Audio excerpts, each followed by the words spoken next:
Il vaut mieux regarder la Coupe du Monde sur M6 que sur beIN Sport. Alors si vous êtes un fan de foot, vous devez déjà me considérer comme un alien, comme quelqu'un qui a une opinion pourrie, mais je m'explique, je ne parle pas forcément de la qualité du traitement des matchs, de l'avant, de l'après, des commentaires au cours de la rencontre, non, je parle purement d'un facteur technique, la qualité d'image. On a le journal de l'équipe qui nous a fait un papier assez intéressant là-dessus, vous l'avez peut-être remarqué, mais beIN Sport ne diffuse pas la Coupe du Monde en 4K, et pourtant on peut s'attendre à un service relativement premium pour une chaîne payante qui va diffuser certains matchs qui sont aussi disponibles en clair, et en clair tu as une meilleure qualité d'image.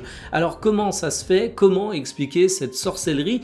D'autant plus qu'on a la 4K au Moyen-Orient et du côté de l'Amérique du Nord pour beIN Sport, c'est quand même quelque chose qui peut interroger. Alors en fait ça s'explique simplement par des droits de diffusion qui sur notre territoire ont été acquis tardivement par beIN Sport, et techniquement pour mettre les choses en place pour une diffusion 4K, il faut apparemment avoir du temps, et du temps dont a manqué cruellement beIN Sport.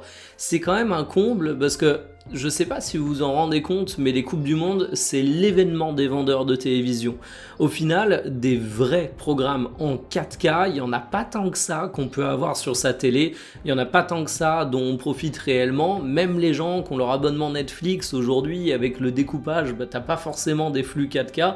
La Coupe du Monde, c'est quand même l'événement qui est censé te faire kiffer ton téléviseur. Eh bien, beIN Sport sur ce coup manque une belle opportunité, et c'est bien dommage pour leurs clients.